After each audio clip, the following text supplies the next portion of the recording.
Auto sales, especially used auto sales, pre-owned, have been a recent bright spot for the economy. Online car seller Carvana, which Stifel upgraded this morning and called the Amazon of automotive retail, just posted its first ever profitable quarter. Shares are up this morning, and the company is now worth more than Ford. Joining us now, Ernie Garcia, CEO and one of the founders, and also the chairman of Carvana. I mean, you got to love those vending machines, Ernie. Was that your idea?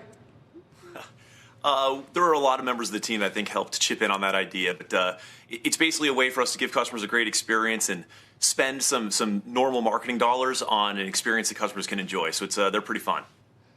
It helps. I'm telling you, they look like great cars, and it's a great marketing tool. We have heard anecdotally about all kinds of stuff with people not being able to get. Do you call them pre-owned? Do you make sure you call them pre-owned, Ernie, or do you still use the U word? Pre-owned probably sounds better, so let's go with that. Let's go with pre-owned. Are there enough around to satisfy demand right now? You know what? There weren't for a long time. I think across the industry now, in general, pre-owned cars are at a place where there is more stable supply, and it looks a lot more like the past. On the new side, there's definitely still big constraints. And then for us, just given all the growth that we've seen, we're still at half the inventory levels that we had pre-pandemic, and we're working very hard to catch up, to keep up with the demand that we've seen. You finally bought more than you sold, right? Which anybody that, I mean, I lease now. I think if I could sell a car easily, I might not lease anymore. It's just such a hard thing to do, and it must be great with no touch COVID concerns and everything else right now. That's played into your business model as well positively. Sure. So that's been a huge deal for us. So as part of building out the retail model, we've put out this footprint across the country. We can deliver cars directly to customers' homes. What that also means is they can now go to our website, they can get a value in 2 minutes, and then we can use that same infrastructure to go pick up cars from them, bring them back, and put money in their account. And so, as you said, for the first time, we bought more cars from customers than we sold. We actually tripled the number of cars that we bought in the third quarter relative to just the second quarter. So that's been an offering that customers are really responding to. And then it's been great for the business and for our customers because it just collapses more of the value chain of automotive retail, allowing us to give customers a lower price and then also driving the financial results that you saw yesterday. Could I buy a used Tesla out of one of your vending machines, Ernie?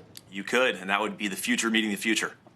Yeah, only if it drives itself out of the vending machine and takes the elevator down and then drives over to my house. Then that, at 0 to 60 in like a second and a half or something like that. Are you everywhere? Where do you need to go? What do you need to do? We are most places in the U.S. So we have first-party delivery to about 75% of the U.S. population. To the remaining roughly 20% that's in the contiguous U.S., we have the ability to deliver using third-party, and then we've been growing that very quickly. So do you have all the do you contract out maintenance and refurbishment and everything else to get these cars, put in that stuff that makes it run for the first 50 miles and then the engine counts out? Who does that for you, Ernie? Yeah. So we actually have our own reconditioning centers. We opened our 9th reconditioning center in the quarter. We opened our 10th just after quarter end. We're going to open our 11th by the end of this year. Those are large, roughly 100-acre facilities that can produce 35 to 70,000 cars per year each. Every car that we sell, we put about $1,000 of parts and labor into to make sure the car's in great shape for our customers. And so, we don't do the 50-mile special juice that you're talking about. I don't know if does anything really work like that? I guess some kind of sealant might work for a little while if you got a leak or something. You made money, so do you need to do anything else in terms of raising money, debt, equity, anything like that to build out all this stuff that you're still in the process? How much are you 20% done with everything? What would you say? I think we're still a tiny fraction of what we ultimately want to be in terms of our ability to deliver great experiences to large numbers of customers. But we're in a great position. Customers are shifting their preferences in our direction. We've seen a lot of demand since the beginning of the pandemic. We're continuing to grow very, very quickly, despite the fact that we're inventory constrained. We've got about $1.8 billion of liquidity resources. As you pointed out, we had our first EBITDA positive quarter. So I think we're in a great position. And our job right now is to keep delivering great experiences to customers and keep scaling the business as fast as we can to keep up with all that demand. So we'll be running hard for as far as the eye can see. Shepard Smith here. Thanks for watching CNBC on YouTube.